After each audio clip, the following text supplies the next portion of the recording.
Voilà.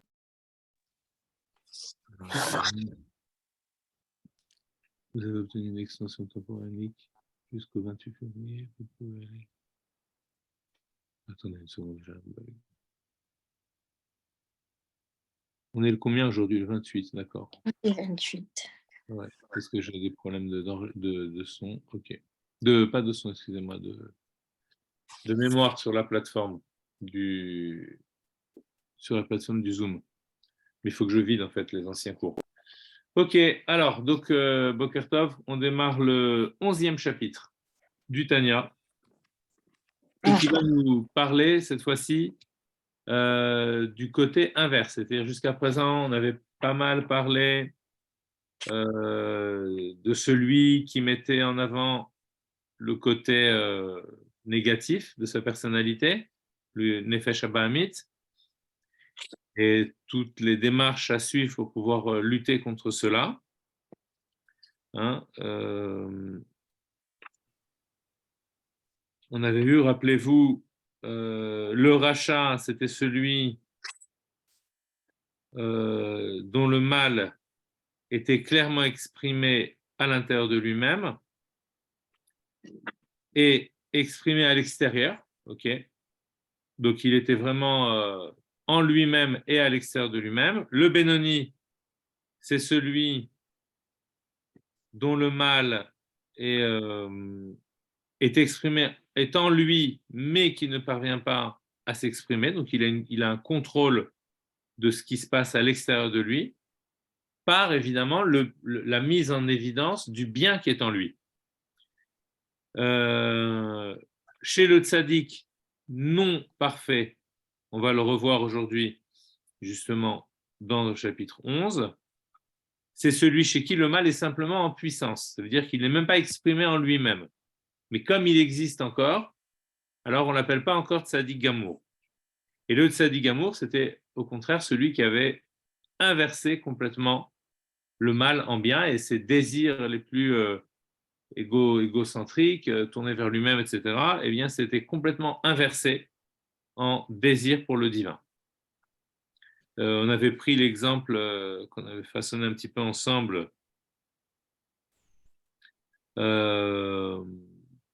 d'une graine. Vous savez, on avait dit chez le rachat, ça serait comme si la graine était la graine du mal, okay, était complètement avait poussé, était en dehors du pot, d'accord, en dehors de la terre. Chez le Benoni, la pousse est simplement dans le sol. Chez le tzaddik qui n'est pas parfait, on a le mal qui est simplement une graine qui n'a pas du tout poussé. Et chez le tzaddik gamour, la graine négative, elle s'est complètement inversée et elle a même poussé. D'accord? Donc c'est un petit peu, on avait développé, vous vous rappelez, il y a quelques cours, cette métaphore qui n'est pas, on ne l'a pas vue dans le Tanya, c'est voilà, en discutant comme ça, on a essayé de mettre ensemble une image qui nous permettrait de mieux comprendre les choses. Alors, là, on commence le 11e chapitre, qui démarre par ce verset qui nous dit « Vezé le umatze ». Donc, quand on dit « Zé le umatze », ça signifie, l'image au départ, c'est les anges dans le ciel, comme ça, qui sont les uns en face des autres. Mais, en fait, cette image-là est toujours réutilisée dans la chassidoute pour parler d'une forme de symétrie dans la création et dans les postures aussi d'âme. Donc, par exemple, on avait la posture du Racha Vetovlo, donc le Racha qui avait du bien en lui, Leumat Tzadik Veralo. Et son opposé, c'était le Tzadik Veralo, c'est-à-dire le Tzadik celui qui est juste, mais qui a du bien en germe en lui, mais qui n'est pas exprimé, même pas à l'intérieur de lui-même. Alors, comment il va détailler un petit peu cette situation d'âme, et il va nous dire la chose suivante. Dainu, She'atov shebenafsho elokit shebemocho ubechalal ayemani ayamini shebelibo kafuf ubatel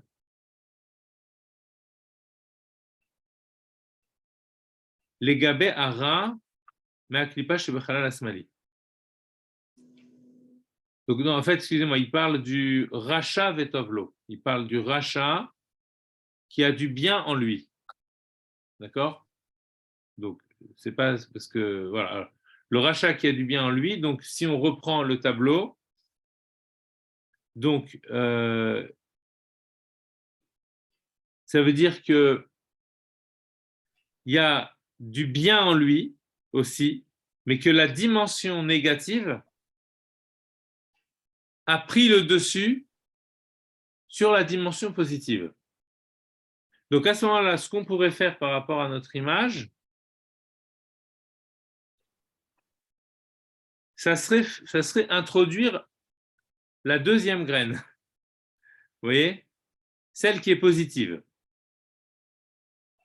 Donc la première serait tellement exprimée à l'intérieur comme à l'extérieur que la deuxième ne parvient pas à s'exprimer à l'extérieur. Il y a du bien qui est en lui. Ce bien est en germe, il a même commencé à pousser, mais il ne parvient pas à s'exprimer. Donc ça veut dire qu'il y a une force de... il y a des forces antagonistes qui sont co-présentes dans l'âme, et là on a une force, donc la force du négatif, la force donc qui ramène les choses à soi, de l'égocentrisme qui contient, comme on avait dit, toutes les pulsions négatives, etc., qui ramène toujours l'homme à lui-même, et qui quelque part l'empêche de voir l'autre, comme il le dira dans le chapitre 32, sur le chapitre sur l'amour du prochain, mais qui l'empêche aussi de voir l'origine, de voir le divin. Cette force-là, on peut la comprendre comme une force de pression sur la force positive qui elle, tendrait à vouloir s'épanouir et à aller vers l'au-delà de l'ego, à aller vers l'autre, à aller vers le divin. Mais il est Racha Vetovlo, le bien qui est en lui tente de s'exprimer, ok? Donc c'est pas un Racha Veralo, c'est pas un homme mauvais qui n'a que du mauvais en lui, c'est-à-dire qui aurait complètement inversé le bien, qui aurait complètement étouffé le bien qui est en lui. Il y a énormément de cas de figure, il y a énormément de types de profils, si vous voulez. Et chacun est différent de l'autre. Donc ça veut dire que chez chacun d'entre nous, il y a forcément, même celui qui serait, on va dire, simplement bien intentionné et qui ne parviendrait pas à exprimer le bien qui est en lui, on ne dit pas que le bien n'existe pas. On dit que la pression du mal est trop grande pour que le bien puisse s'exprimer. D'accord? Donc la graine, la petite pousse qui commence à pousser à l'intérieur, aimerait émerger, aimerait sortir, mais elle est étouffée, elle est bloquée par la pression du mal. Voilà. L'ego reprend toujours le dessus. Alors, dans le schéma qu'il avait donné, il y a le bien qui est dans le cerveau, donc c'est la prise de conscience du divin, qui peut s'étendre dans le côté droit du cœur, mais il est sous l'emprise, il est recourbé, kafouf. Donc ça veut dire quoi, recourbé? Ça veut dire qu'il est subordonné, batel, dépendant, effacé, d'accord, par rapport au mal qui vient de la klipa, donc on avait dit l'écorce, la dimension autre que le divin, qui se trouve, elle, dans le côté gauche. Donc c'est comme si on avait une lutte entre le côté gauche et le côté droit, et c'est le côté gauche qui prend le dessus. Veze mitralek gamken les rivevot madrigot, et en réalité on a des myriades de degrés. chalukot, qui sont différents les uns des autres, Beinyan Kamut Vechut Abitul Upifat Atov Lara, qui vont être déterminés par la quantité et la qualité de cet effacement, de cette dépendance du bien, d'accord, de cette subordination du bien au mal, Chas v'Shalom, bien entendu. Alors, Yashmish Akfifa va Bitulet Slome At Miser, certaines personnes sont très peu dépendants du mal qui est en eux. V'Avgamzot Eno Bitmidut, ça peut être parfois, on va dire, une dépendance passagère. Velotadir Liprakim Krovim, ça peut être une dépendance passagère, mais qui est extrêmement redondante. Donc ça se joue aussi, c'est important aussi cette notion de temps, ok. Surtout quand on réfléchit sur les addictions, par exemple, ça peut être une piste aussi. Quelqu'un qui serait complètement dépendant d'une pensée qui l'obséderait, par exemple, vous voyez, ou d'un objet. Par exemple, aujourd'hui, on voit la dépendance à nos téléphones, etc. En lisant ça, on se dit qu'on est quelque part, on est un peu malade, quoi, en fait. Hein. C'est-à-dire qu'on est toujours en train de se dire, ah, est-ce que j'ai eu un message? En fait, on est toujours en train de se rendre dépendant à quelque chose. Au point où on n'arrive plus à contrôler, à se dire, bah, tiens, bah, si je regardais simplement tous les jours à telle heure, je fais le point sur les messages que j'ai eus, etc. Est-ce qu'il y a d'urgence? En fait, on se rend compte qu'on est toujours dépendant et ça abîme justement notre indépendance puisque l'âme divine, elle se caractérise beaucoup par l'indépendance. Alors, l'indépendance à l'égard du monde, mais évidemment la dépendance à l'égard du divin. Et c'est ça la véritable indépendance. Tout ça pour dire que si quelqu'un, par exemple, dirait toutes les minutes, il faut que je regarde mon portable, ben, en fait, là, on se rend compte que dans la catégorie ici, ça serait un rachat veralo, un rachat vetovlo, mais on va dire où le tov, l'indépendance, est extrêmement dépendante de la dépendance, pour être un peu redondant, d'accord? Ça veut dire que là, c'est plus grave, en fait, ce qui veut dire. Ça veut dire que si quelqu'un a une addiction à quelque chose et que c'est très fréquent, la fréquence indique une forme de dépendance bien plus intense. D'accord? Ça se traduit par la fréquence. Alors, c'est pour ça qu'il parle de etim krovot, de etim rechokim ou etim krovot, ça veut dire des moments qui sont rapprochés ou des moments qui sont plus éloignés. Donc, si ce sont des moments éloignés, ça veut dire que le bien a envie de faire surface. D'accord? De temps en temps, il recommence à faire un petit peu surface. C'est-à-dire que en fait, entre rachat veralo, le rachat gamour complet, et le Benoni, il y a énormément de degrés, ok? Et ces degrés-là, c'est la quantité et la qualité du mal qui est en lui. Donc du mal, c'est-à-dire de l'interaction et de la pression que met le mal sur le bien. Donc lorsque le bien recommence à faire surface, recommence à prendre un peu de vigueur, il peut être à un degré de rachat vetovlo qui est proche du Benoni. Vous voyez? Il commence à se rapprocher du Benoni. Et là, l'etim rechokim mitgaber ara alatov.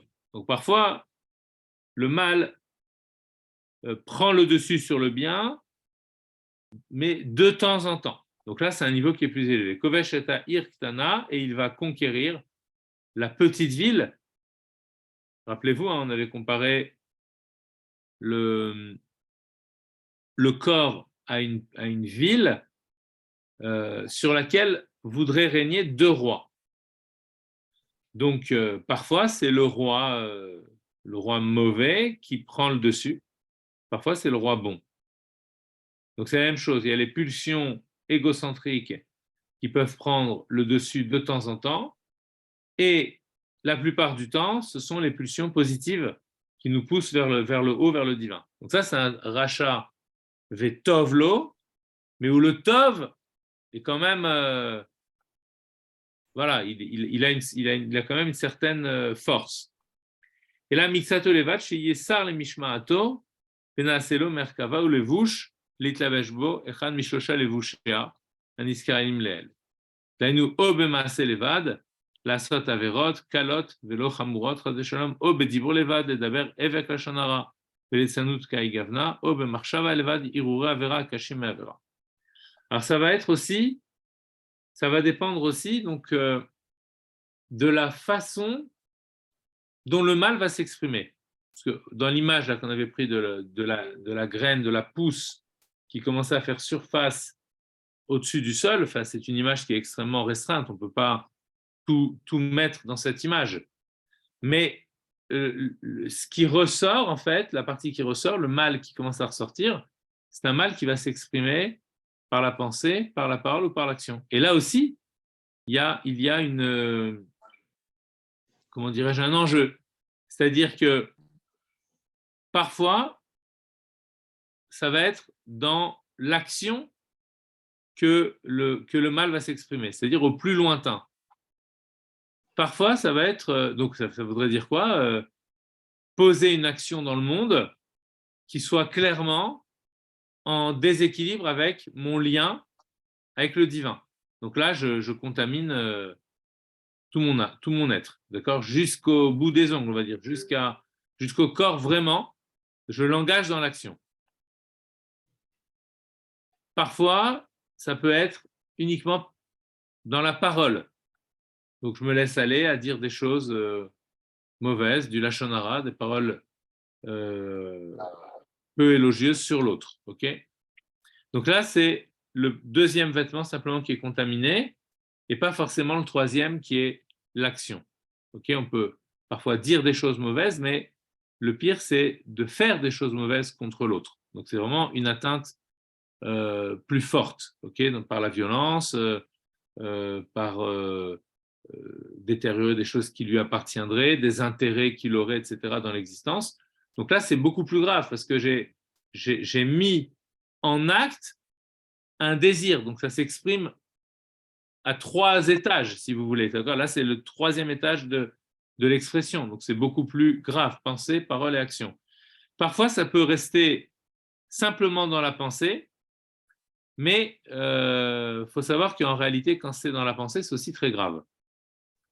Parce que la pensée, c'est ce qu'on appelle un vêtement de l'âme, mais c'est un vêtement qui colle à l'âme. Ok? Donc ça veut dire que attiser la pensée, c'est automatiquement réactiver des désirs dans l'humain. D'accord? La sot est là, Beinyan zivuk zachar unekeva baolam, shover al azarat atorov nishmartem mikol ra, shelo yarer bayam chule.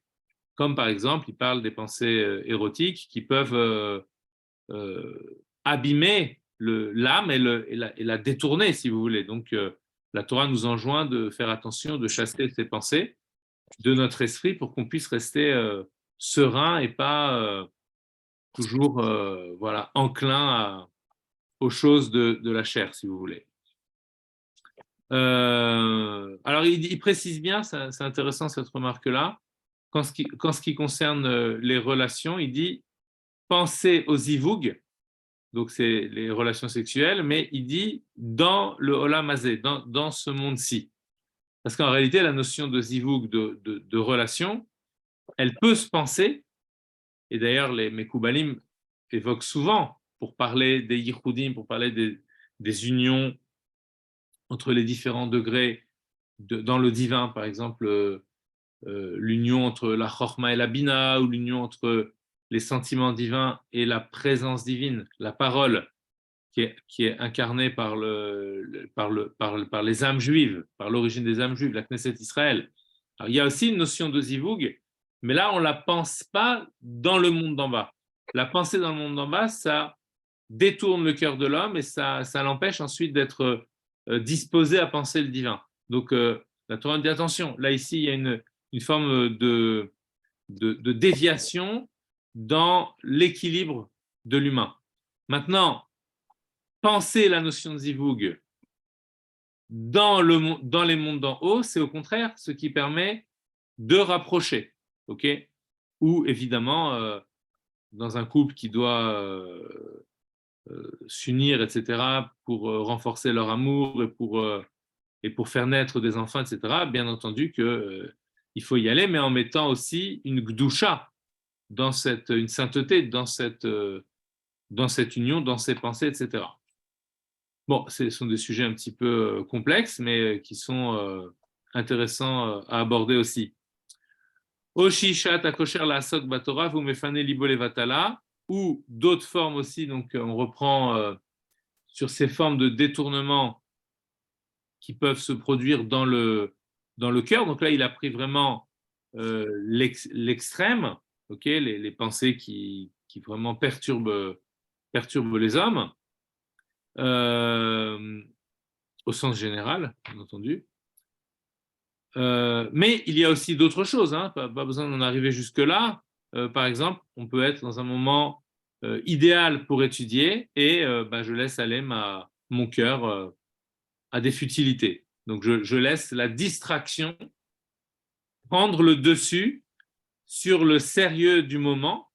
Là, je pouvais étudier, alors étudier, il faut repenser, c'est-à-dire je pouvais me connecter avec l'existence de Dieu telle qu'elle est avant l'existence du monde. Donc c'est vraiment le sérieux, d'accord, c'est l'engagement même de tout notre être. Et puis, plutôt que d'aller dans cet engagement, sans aucune raison, ni parce que je suis fatigué, ni parce que j'ai besoin de me détendre un petit peu ou quoi, je me laisse aller à la futilité. D'accord? Donc, par exemple, les Chachamim nous disent Aneor balaïla ou mefane libo levatala, ou mefane libo, Aneor balaïla, celui qui reste éveillé la nuit, mais pour distraire son cœur dans des futilités, celui-là, il est redevable de son âme, nous dit la Mishnah, c'est-à-dire que finalement, il est en train de s'autodétruire. Ouais, des petites connaissances comme ça, en fait, ça peut rééquilibrer l'individu, en fait. C'est ça qui est magnifique. C'est-à-dire, on prend rarement conscience, si on le traduit un petit peu en termes psychologiques, on prend rarement conscience de l'état d'âme dans lequel on est. Et donc, on peut être dans un état d'âme triste, dans un état d'âme joyeux, on ne s'en rend même pas compte. On ne fait pas attention à ça, on se laisse vivre dans l'état d'âme dans lequel on est. Ou si on veut dire comment tu te sens, alors on va le dire. Mais en fait, sans que ça nous perturbe. Mais ce qui est intéressant ici, c'est qu'il nous dit, tu vois l'état d'âme dans lequel tu es, mais en fait, compare-le avec un autre état d'âme qui serait possible. Par exemple, l'état d'âme Torah, c'est-à-dire l'état d'âme d'augmentation de la conscience de l'origine, d'augmentation de la conscience de l'objectif de la vie, qui est lié avec l'objectif, avec la finalité du monde, donc qui est lié avec la conscience que j'ai de Dieu. C'est-à-dire que plus ma conscience de Dieu s'élève, plus la conscience du projet général de la création et du projet individuel qui doit en découler, bien entendu, est fort. Donc, j'ai un point de repère. Mefane libo levatala, je détourne mon cœur vers les futilités, mais ça veut dire là, à ce moment-là, mais tu fais quoi? C'est pas tu fais quoi, tu es en train de casser des vases en cristal dans une maison parce que tu es en furie. Non, tu fais quoi en toi? T'en es où en toi? Là, maintenant. Vous voyez, c'est ça l'idée. Tu en es où en toi? C'est-à-dire, tu en es où dans l'état d'âme dans lequel tu es? Est-ce que tu es dans un état d'âme vacant, un état d'âme qui se laisse aller? Est-ce que tu es dans un laisser-aller de ton être qui peut en arriver à un laisser-aller en pensée, en parole et en action? Et en premier lieu ici, c'est surtout pour la pensée, puisque là, ici, on a déjà parlé de l'action, mais ça veut dire que le laisser-aller était encore bien plus grand, puisqu'il était jusqu'à l'action, le laisser aller dans la parole. Et là, on parle du laisser aller dans le cœur. En fait, vous savez, on parle souvent de la notion de lâcher prise. Mais il semble que le Tanya, quand on étudie bien le Tanya, ils défendent un peu la thèse inverse. Parce que la thèse commune, c'est la thèse du lâcher prise. Donc ça, c'est celle vraiment très moderne, etc. Il faut lâcher prise sans arrêt par rapport à toutes les situations, tu t'accroches trop, etc. Mais on dirait que le Tanya nous invite à un tenir prise. Mais en fait, un tenir prise sur ce qui est bon en moi et à lâcher prise sur ce qui est mauvais. C'est-à-dire que lâcher prise sur le laisser aller de mon être et tenir prise sur le faire aller de mon être vers ce qui est essentiel. Donc ça, c'est important de comprendre ça. C'est une clé de lecture en réalité dans le Tanya, d'être capable de se dire, je lâche pas. Et là où tout le monde dirait lâche, le Tanya vient dire, il dit non, surtout pas. Il ne faut pas lâcher. Lâcher, ça voudrait dire se couper, c'est comme si vous aviez, je ne sais pas moi, vous savez comme ils faisaient avant qu'ils inventent les bouées, etc., les bouteilles d'oxygène pour aller, pour les, comment ça s'appelle, les hommes grenouilles, là, ceux qui vont, comment ça s'appelle, ceux qui... La plongée sous-marine. Les plongeurs, voilà, les plongeurs, j'ai oublié le... Donc là, avant que la plongée soit vraiment améliorée par la technique, etc., les premiers plongeurs, il me semble avoir vu des petits documentaires comme ça sur ça, il y avait une sorte de fil de tuyau qui les rattachait avec, avec le bateau en haut, etc., par lequel ils respiraient. En tout cas, c'est une image comme ça un petit peu que je veux prendre. Donc celui qui tient prise, il est toujours avec son tuyau, il peut respirer. Celui qui lâche prise, c'est comme si il avait lâché le tuyau, il ne peut plus respirer. Donc en fait, il en va de la vie. C'est pour ça qu'il nous dit ne lâche jamais prise. D'accord? Et qu'à chaque fois, il veut nous montrer que le rachat, il a quand même un petit peu de bien en lui, tout ce système-là, pour nous montrer qu'il y a plusieurs degrés chez le rachat Vetovlo. En fait, ça nous montre une possibilité de dynamique dans notre nefesh. D'accord? L'égocentrique a aussi quelque chose qui est de l'ordre du divin en lui, quelque chose de l'ordre du dépassement de son être, ok? Et il faut qu'il s'accroche à ça, même si ce n'est qu'une petite graine qui est étouffée par le reste dans sa personnalité. C'est toujours accroche-toi à ça. À partir du moment où tu as retrouvé la connexion avec le bien, tu as une chance de remonter à la surface. Alors, dans tous ces cas de figure que l'on vient de voir, ben nikra racha verbo umitlabesh begufo martio metamo ואחר כך גובר בו הטוב שבנפשו האלוקית ומתחרט ומבקש מחילה וסליחה לשם וסליחה מהשם והשם יסלח לו אם שב בתשובה ראויה על פי עצת חכמינו ז"ל בשלושה חלוקי כפרה שהרבי ישמעאל דורש וכמו שכתוב במקום אחר.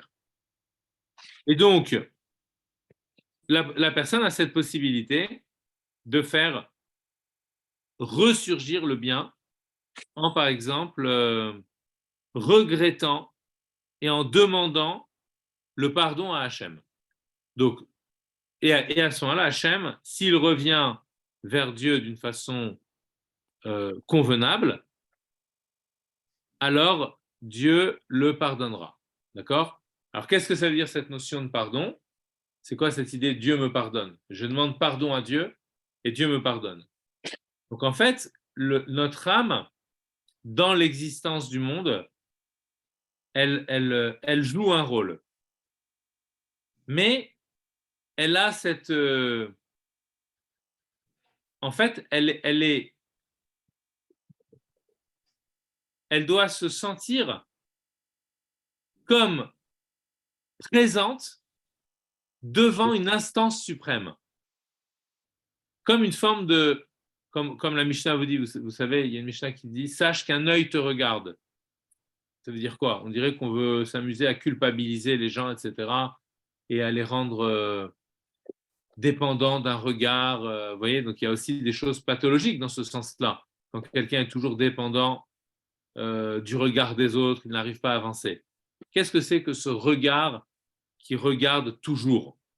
D'accord? Et qui me regarde. Donc ce regard, en fait, c'est... Tout à l'heure, on avait dit qu'il fallait essayer de s'élever jusqu'à la conscience d'Hachem et jusqu'à la conscience du projet.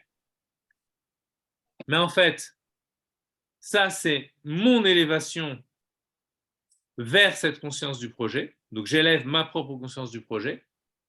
Mais le revers de cette chose-là, c'est la conscience du projet en elle-même. C'est-à-dire la conscience divine par elle-même. Et l'homme est toujours en fait, ce serait comme, vous savez, quand on parle par exemple d'une conscience universelle, on ne la voit pas. Vous voyez, il y a ce concept-là de conscience universelle. Donc là, ce n'est pas une conscience universelle, c'est la conscience divine en elle-même. C'est cette conscience divine en elle-même qui devant laquelle je comparais, un petit peu dans le sens d'un tribunal. C'est quoi comparaître devant un tribunal? C'est quoi l'idée de comparaître devant un tribunal? On dit, je suis assigné en justice. C'est quoi l'idée un peu philosophiquement de cette notion de comparaître en justice? Ça veut dire quoi?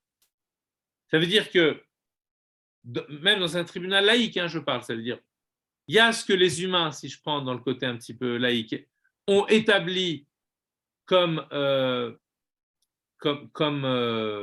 exigence morale, d'accord? Et comparaître devant un tribunal digne de ce nom, bien entendu, ça serait comme comparaître devant la morale elle-même. Est-ce que ce que tu as fait était juste? Donc tu comparais devant ce qui est censé incarner la morale des humains, c'est-à-dire le tribunal. Donc là, ici, dans le divin, c'est un peu la même idée.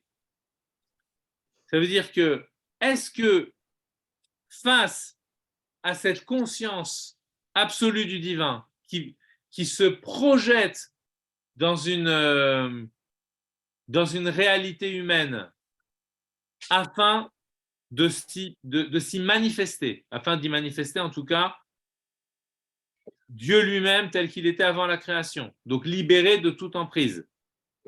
Est-ce que par rapport à ça, tu t'es laissé prendre au piège des choses du monde? Donc c'est ça cette comparution devant le divin. D'accord? Il ne s'agit pas de créer des gens malades parce qu'ils sentent qu'ils ont un regard d'en haut, qui les voit, etc. Il s'agit de prendre sa responsabilité face à l'objet de la création, face au divin.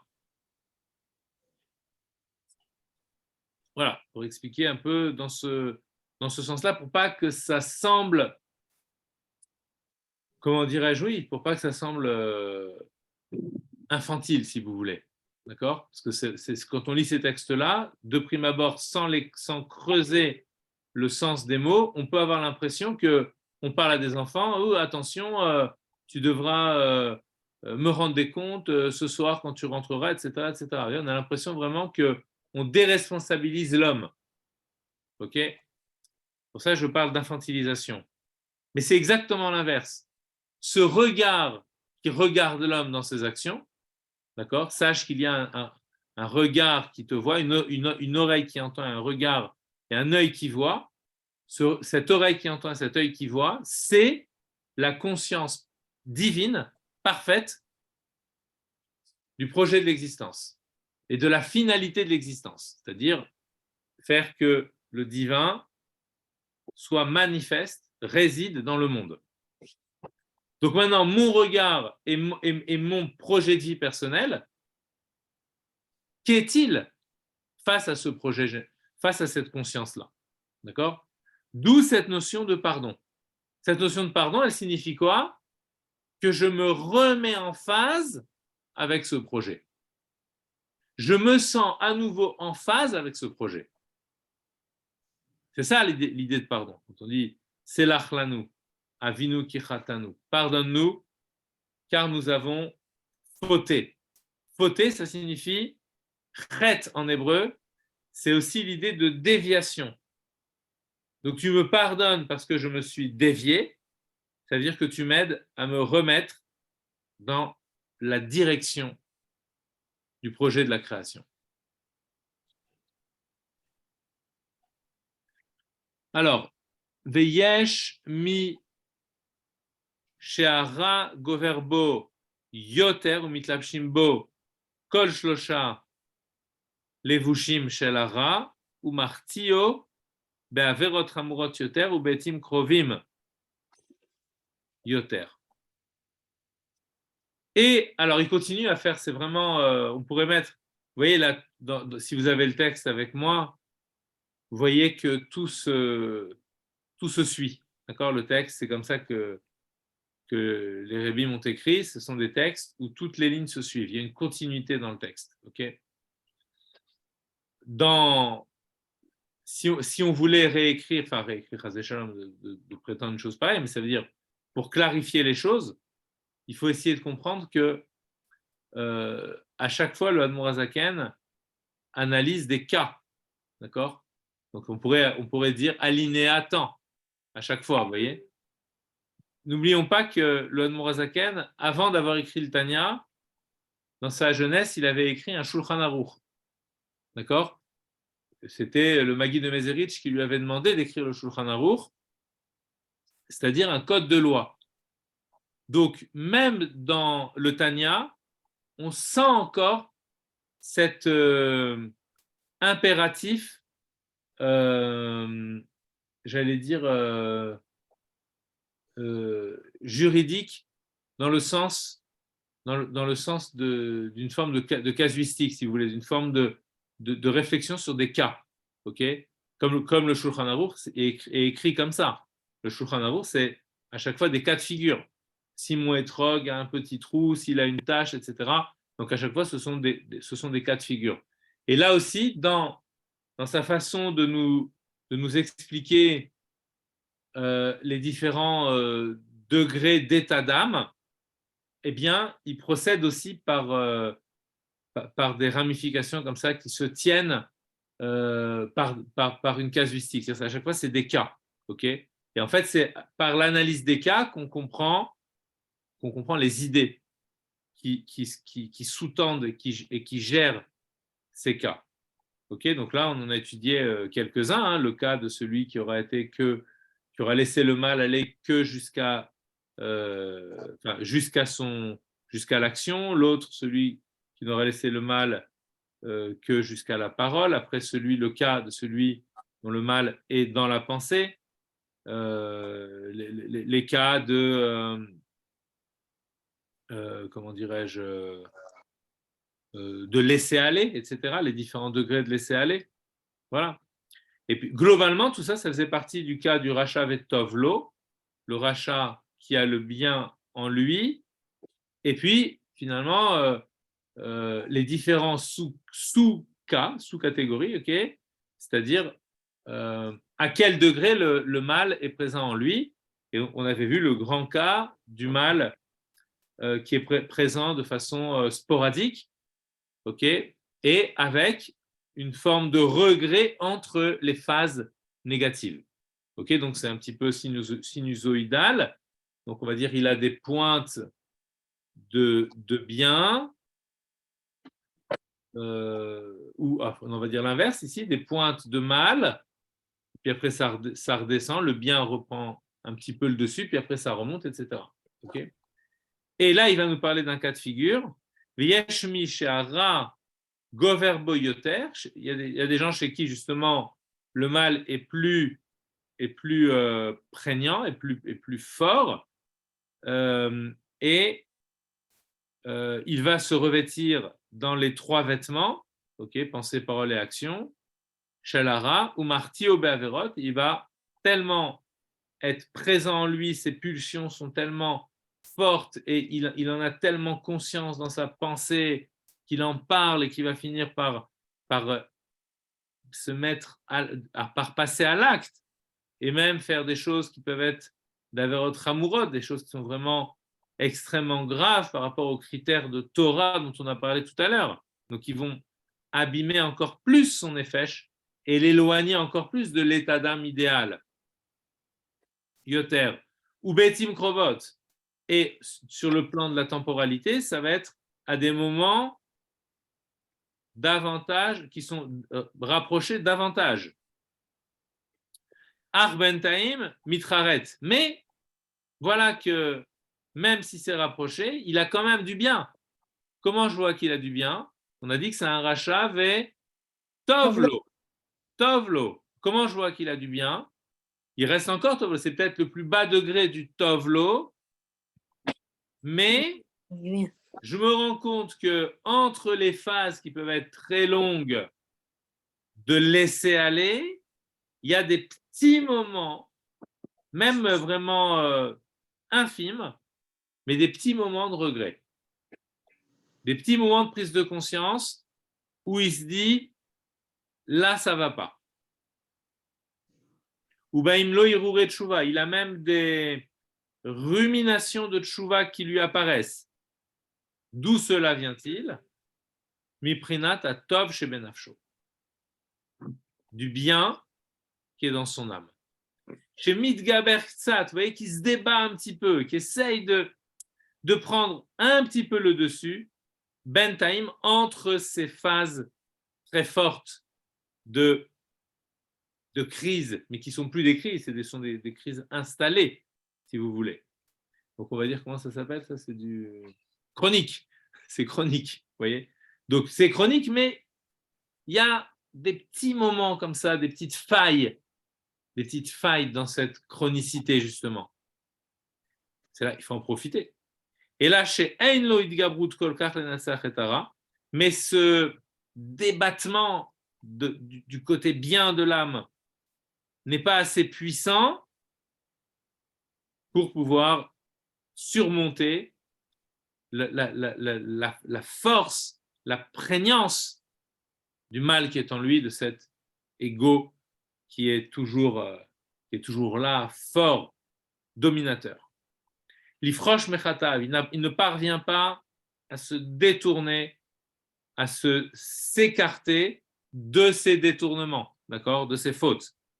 Les gamrés, il ne parvient pas complètement. Liot modé veozev, il ne parvient pas à une pleine reconnaissance. Vous voyez, ces moments-là, en fait, les moments où le mal parvient à s'exprimer, où le bien parvient à s'exprimer, ne l'amène pas, malgré son regret, qui est minime, mais ne parviennent pas à une véritable reconnaissance, okay, qui serait par exemple une reconnaissance qui atteindrait même la pensée. Vous voyez, ce sont des hirurim, c'est-à-dire des ruminations des ruminations très éphémères de tchouva, et qui ne parviennent pas à une reconnaissance qui serait clairement pensée, exprimée, d'accord, et qui irait même jusqu'à l'action.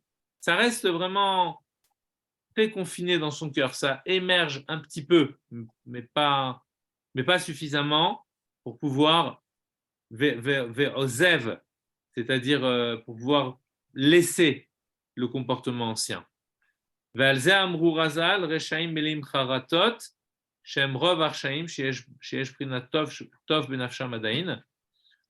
il y a une phrase de Chachamim qui est très, très, très, très puissante et qui est pleine d'espoir, qui nous dit les Rechaim, donc les êtres mauvais, d'accord, ceux qui se sont laissés aller à étendre le mal en eux et même à l'extérieur d'eux, sont remplis de regrets. Donc c'est sur cela qu'il parle en fait, c'est sur ceux qui sont capables de même si c'est de temps en temps qu'ils se mettent à regretter, mais ce qui veut dire que dans une partie plus cachée dans leur être, il y a un regret qui est là. Simplement, ce regret ne parvient pas toujours à s'exprimer. Donc, il est rempli de regrets, et il s'agit de la majorité chez M. Rov Arshaim, c'est la majorité des hommes mauvais. Chez Bechinat Tov Benafsham Adain, parce que la plupart ont encore du bien à l'intérieur d'eux-mêmes. Achmi She'eno Mitcharet Leolam, mais imaginez-vous, Chazé Shalom, quelqu'un qui n'a jamais le moindre regret. Il aura beau tuer, il aura beau voler, il aura beau faire les choses les pires, il n'est jamais effleuré par le moindre regret. Donc là, c'est le cas le pire dans notre plan comme ça en cas. Là, ici, on parle vraiment du cas le pire. Donc, ça se traduit toujours vous remarquez que ça se traduit toujours par une expression dans le temps. D'accord? C'est pas simplement. C'est important de comprendre cette notion de temporalité ici chez l'Admour Hazaken, parce qu'on pourrait dire, après tout, on parle simplement d'état d'âme. D'accord? Donc là, on fait une photographie, un scanner de ton âme, hein, côté droit du gauche, côté gauche du côté droit et côté gauche du cœur. Donc on va voir, est-ce que ce qui irradie le plus, c'est le côté droit ou est-ce qu'il a le dessus sur le côté gauche, etc. Donc ça serait simplement une structure, on va dire, ontologique, c'est-à-dire une structure qui ne tiendrait compte que de l'être. Mais le Hanmorazaken nous fait remarquer que l'être est pris dans une dynamique d'être. Or, cette dynamique, elle a nécessairement un aboutissement dans la temporalité. Vous comprenez ce que je veux dire ou c'est un peu obscur? Je sais pas. Allô, allô? Non, c'est clair pour moi. Ouais. Vous pouvez répéter? Pourquoi à chaque fois ici, il fait intervenir cette notion de temps? C'est étonnant. Dis-nous simplement, est-ce qu'il y a du bien en lui? Est-ce qu'il y a encore dans quel état est le mal? Vous voyez? Est-ce qu'il est dans un état où il est vraiment fort? Mais à chaque fois, il y a cette notion de temps. Il nous dit, et si quelqu'un n'a jamais de Hiruret Tshuva, il peut peut-être n'avoir jamais de Hiruret Tshuva, mais à l'intérieur, oui, jamais, c'est une notion de temps, ok? Ou par exemple, dès le début du chapitre, il parlait d'espacement dans le temps des apparitions de biens, d'accord? Il y a toujours cette notion de temps, mais c'est bizarre, on est en train de parler de l'être. A priori, c'est atemporel. Pourquoi il nous parle à chaque fois? Il ramène à la notion de temporalité. C'est étonnant. Alors, c'est pour ça que peut-être on peut dire l'explication, c'est que le Hanmorazaken, il voit l'âme dans une dynamique d'âme. L'âme, c'est quelque chose qui tend à s'exprimer. Maintenant, à partir du moment où je dis que l'âme tend à s'exprimer, ça veut dire qu'elle va s'exprimer dans la réalité. Or, elle ne pourra pas exprimer tout ce qu'elle est dans un instant unique. Le fait même, par exemple, qu'il y ait des moments que je puisse me sentir triste ou que je puisse me sentir joyeux, ça indique une temporalité. Maintenant, je suis triste, l'heure d'après, je suis joyeux. Donc, ça montre qu'on est pris dans une temporalité. La dynamique de l'âme indique la temporalité. Donc, sa pensée, vous voyez, ce qui nous montre ici le Hanmorazaken, c'est que le bien et le mal, qui sont simplement des états psychiques, si vous voulez, des états d'âme, ok, sont dans un mouvement d'expression. Ce n'est pas juste qu'ils sont là figés à l'intérieur de l'âme. Dès l'instant où je parle d'une dynamique, ça veut dire qu'il va y avoir temporalité. Et c'est pour ça que c'est très important pour la Nourazaken ici de repérer dans le temps les phases de bien et les phases de mal. Parce que ces repères dans la ligne du temps, si vous voulez, sont l'indication de l'état dans lequel le bien est à l'intérieur de nous-mêmes, de son intensité ou de l'intensité du mal qui nous habite. D'accord? Donc, l'expression dans le temps nous indique l'intensité, la quantité, si vous voulez, de mal qui est en nous. C'est pour ça qu'à chaque fois, il revient sur ça. Et il nous dit, et si quelqu'un n'a jamais la moindre pensée de regret, jamais le moindre soupçon de regret, l'ombre d'un regret, il n'a jamais ça. Qu'est-ce que ça veut dire? Ça, c'est dans le temps, le jamais. Mais ça nous indique qu'à l'intérieur de lui, le bien est complètement étouffé. Voilà ce que ça nous indique. Excusez-moi. Oui. Je peux vous dire ce que j'ai compris? Avec plaisir. Est-ce que c'est le fait qu'on ait des regrets souvent, qu'il y ait plusieurs fois des regrets, qui montrent que le bien a une place établie? Exactement. Parce que ce côté répétitif indique à quel point c'est important à l'intérieur de nous-mêmes. Et c'est pour ça que ça se répète. Et cette importance, elle dit l'intensité avec laquelle c'est en moi. C'est pour ça que quand on est perturbé fortement par quelque chose, on y pense souvent.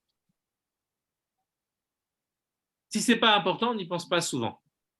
D'où l'importance de travailler sur la pensée. Parce qu'à partir du moment où je travaille sur la pensée, ça va réduire l'importance que j'accorde à cette chose-là. Vous voyez, celui par exemple qui est pris par des pensées érotiques, comme on disait tout à l'heure, surtout aujourd'hui avec les médias, etc., tout ce qui se passe, l'accès à des images en permanence, ok, en fait, celui qui pense souvent, ça veut dire que cette chose-là, pour lui, a une très grande valeur. Et donc, s'il s'habitue à écarter les pensées et à distraire son être de ses pensées, justement pour les ramener à ce qui est important véritablement, la valeur qu'il va donner à ces choses-là va diminuer au fur et à mesure. Et en même temps, pourquoi il est capable de distraire sa pensée de ses obsessions? C'est parce que l'origine de cette distraction de l'obsession, c'est le positif qui est en lui. Donc, en distrayant, en s'écartant de ses obsessions, il donne plus de valeur au bien qui est en lui, qui va générer des pensées qui vont être au contraire constructrices et pas de dépendance. D'accord? En fait, oui. Je me demande si finalement il part du principe que, ça se rejoint, c'est-à-dire que le divin qui est en nous permet la perfectibilité de notre travail. Complètement. C'est bien résumé, absolument. Oui, c'est tout à fait ça. C'est-à-dire que le divin permet justement de faire germer en nous et faire pousser des pensées qui nous connectent avec l'essentiel.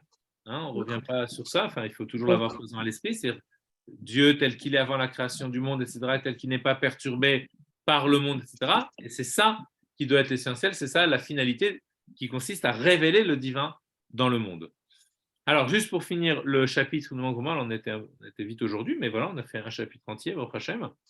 Après, on a les bases déjà, c'est pour ça que ça va plus vite. Vous voyez, on a beaucoup travaillé sur les notions avant, et là, on les a, donc du coup, ça se lit plus rapidement. Alors, regardez quand même ce qu'il nous dit sur le rachat veralo, c'est celui-là dont il s'agit ici, celui dont le mal est complètement étouffé. Il lui laisse quand même un petit espoir, regardez. Celui, je reprends à partir du point, celui qui ne regrette jamais, et qui n'a jamais la moindre rumination, même éphémère, de tchouva. Klal. Nikra Racha Veralo. Lui, il rentre dans la catégorie du Racha, de l'homme mauvais, dont le mal est complètement dominant. D'accord? Donc, il n'y a même plus de bien qui est subordonné au mal, qui est soumis, qui plie devant le mal, il n'y a plus de bien. Ou levado nishar bekirbo. Le mal qui est en son âme est seul maître à bord. Okay? Qui gavar kolkar alatov, achnistalek mikirbo. Il a tellement pris le dessus sur le bien que le bien a disparu de lui-même. Nistalek, c'est comme envolé. Et où est-il? Ah, ça c'est fort. Ça ne veut pas dire qu'il n'en a plus du tout. Mais Veomed beprinat makif alav milemala. Et il se tient comme surplombant par le dessus tout son être. Il est confiné, il est aux confins. Confiné, on n'entend plus confins dans confiné, mais il faudrait réentendre confins. Il est aux confins de son être. Milemala, l'image c'est par-dessus. Il est relégué au plan d'inconscient parfait, pour le traduire en termes psychologiques d'aujourd'hui. Uniquement dans son inconscient. Et c'est pourquoi, et ça c'est la note d'espoir, mais absolument renversement, les 4 derniers mots du chapitre qui renversent complètement ce que je pouvais penser du rachat gamour, de l'homme qui est complètement mal. Que nous dit le Admorazaken? Ah, mais s'il est mauvais tellement, s'il est tellement mauvais, est-ce qu'il compte dans le minyan? Cet homme-là dit oui. À chaque fois qu'il y a 10 hommes, la shrina, là, homme au masculin, mais voilà, c'est pour les femmes, on va dire, c'est la même idée. Ça veut dire que ce n'est pas complètement disparu. À chaque fois qu'il y a 10, il y a la shrina, il y a la présence divine. Mais où? Comment lui, il apporte sa contribution de shrina? Il est mauvais, il est entièrement mauvais. Le mal a contaminé son intellect, a contaminé ses sentiments, a contaminé sa pensée, sa parole, ses actes. C'est un être mauvais. Pourquoi il compterait dans le minyan? Où est le bien? Il dit oui, le bien est là, mais dans un degré de latence quasi absolue. Pas complètement absolue, parce qu'il pourra toujours se réexprimer, mais quasi absolue. En tout cas, c'est là. D'accord? Donc ça laisse vraiment un espoir, parce que de ce makif-là, c'est-à-dire de ce côté, on va dire, transcendant, d'accord? C'est quelque chose qui est vraiment au-delà de toute présence ressentie, quelque chose pourra à nouveau renaître. Donc c'est vraiment un espoir, même pour le rachat vers l'eau. Et je pense que ce qu'il veut nous dire ici, c'est que celui qui lirait cette chose-là, par exemple, imaginez-vous un rachat vers l'eau qui serait amené à étudier cette chose-là et qui penserait de toute façon, moi je suis fichu, le mal, et c'est vraiment, voilà, c'est ma vie. Voilà, je suis ça. Ben Nourazakan lui dirait, tu es ça, ok, c'est vrai, maintenant ton identité, elle est là. Mais sache que tu as une suridentité au plus profond de toi-même. Tu as une identité cachée au fond de toi-même. Donc, il n'est pas que ça. Donc, tu n'es pas que ça. Donc, tu n'es pas que ça. Tu as, alors pour l'instant, tu es ça. C'est-à-dire, si on veut jouer sur le verbe être et avoir, tu es ça, mais tu as d'autres ressources. Mais voilà, une note vraiment extraordinaire à la fin de ce chapitre. Est-ce qu'il y a des remarques, des questions, des idées? En fait, c'est ce qui explique que parfois, il y a des gens qui font une teshuva à 360 degrés, quoi.